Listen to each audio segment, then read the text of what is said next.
Though Clint Eastwood is unquestionably best known to the public as an actor, the star gets up to quite a few different things when he isn't gracing our screens. In fact, Clint spends more time behind the camera than in front these days and has developed quite a career as a director. He's also dabbled in politics and music sporadically and owns a few businesses. Join Factsverse as we explore how Clint Eastwood works these weird jobs when he's not acting. Clint Eastwood always wanted to direct. Clint Eastwood's acting career blossomed when he was cast to star in the Western TV series Rawhide. Subsequently, he found himself gracing cinema screens after taking on the lead role in the spaghetti western trilogy of A Fistful of Dollars, For a Few Dollars More, and The Good, the Bad, and the Ugly. On this series of films, Clint worked with renowned Italian director Sergio Leone. Clint has said he learned a lot from working with the director and incorporated a lot of that into his own filmmaking.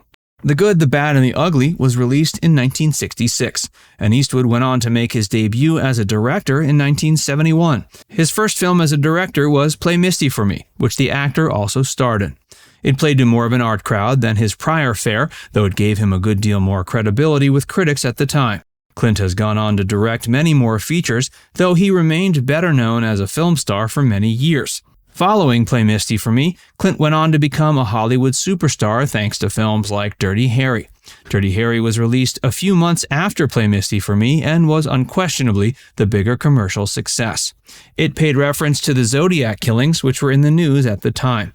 It featured Clint as the titular cop, who wasn't above taking the law into his own hands.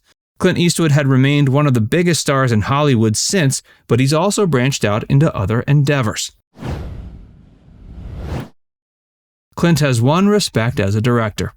Clint Eastwood didn't direct Dirty Harry, but he kept at directing after making his debut and hasn't stopped to this day.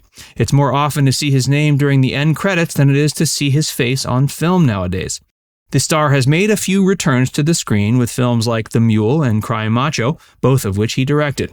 However, there have been even more films recently that he's only worked on behind the scenes, including Richard Jewell and the 1517 to Paris. Those two represented Clint Eastwood trying something new after years of directing, and neither film was a big hit with critics or audiences. However, Clint has long since proved himself as a force to be reckoned with behind the cameras. A few decades after his directorial debut, Clint finally won everyone's wholehearted respect as a filmmaker with 1992's Unforgiven. The film received a great deal of awards attention and arguably remains Clint's most positively received effort as a director. However, 2004's $1 Million Baby possibly gave it a run for its money. Both movies starred Clint Eastwood, with Morgan Freeman in a supporting role. Since making his directorial debut, Clint has exercised more and more control behind the camera on his films. He likes to keep a fast pace while he's directing, and shared he doesn't like to do multiple takes. This has allowed Clint to create a staggering number of films over the course of his career, and it appears he's still going at it into his 90s. He's helmed over 30 films, though it's unquestionable the general public still knows him best as a film star. His most recent film, Cry Macho, drew attention because it featured the actor getting back on a horse for the first time in many years. Clint hasn't made an authentic Western since Unforgiven, though he's still known best for his iconic Western roles. His success makes him a standout amongst film stars.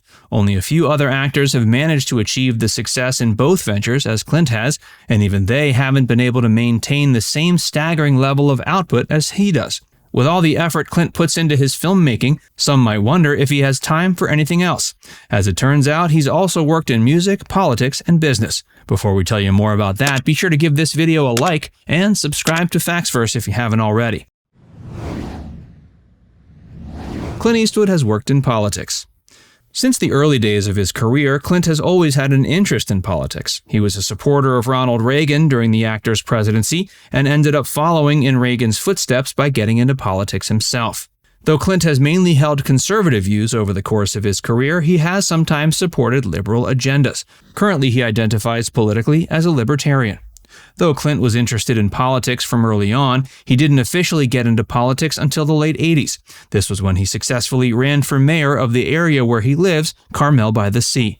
He served as mayor for 2 years, during which time he was said to have done quite a bit of good for the people there. He made it legal for people to eat ice cream while walking down the street, which was apparently illegal before.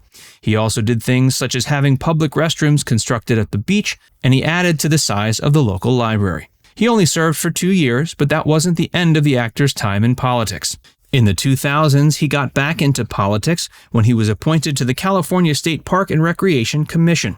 He helped fight against a proposed extension of a California freeway.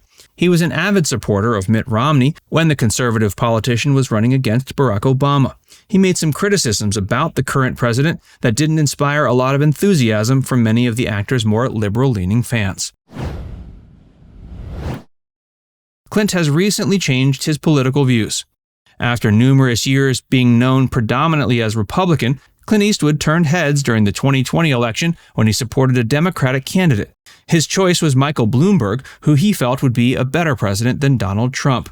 Clint claimed that Donald's rampant Twitter use was too much, and he couldn't support the current president in his effort to be re-elected. Clint wanted to be a professional musician. Before setting his sights on Hollywood stardom, Clint flirted with the idea of being a professional musician. Though he never made it as a singer, he has become a professional musician by way of scoring numerous of his hit films. He almost studied music in college, but decided to be an actor instead. Still, he's always been interested in music and can even be considered quite the accomplished jazz musician. His production company is named Malpaso Productions, and the scores for his films are released on the sibling Malpaso Records. Nowadays, Clint produces the majority of scores for his films, and the albums make great companion pieces for fans. He tried to become a singer in his early years, though he was told he didn't have the voice for it. During his time on Rawhide, Clint also worked as a touring singer. However, he eventually agreed his future was in the film industry. One of Clint's many kids is named Kyle, and Kyle has followed in his father's footsteps by becoming a musician himself. He's a jazz composer. As a result of Clint's musical proclivities, the Burbank branch of Warner Brothers Studios named its scoring stage the Eastwood Scoring Stage in the 90s. Though Clint has never been much into drinking, he used to be the owner of a pub. He purchased it in Carmel by the Sea in 1971. He sold it around the turn of the millennium and now operates a restaurant in the same area. He's also the owner of the Taheim Golf Club, which is evocative of the star's hitherto unmentioned interest in golf. On top of all that, he's also a licensed pilot who knows how to fly a helicopter. Now it's time to hear from you. What's your favorite Clint Eastwood movie? Let us know in the comments section below. And before you go, make sure you give this video a like and subscribe to Facts Verse if you haven't already. Click the bell icon to stay updated on all our latest content.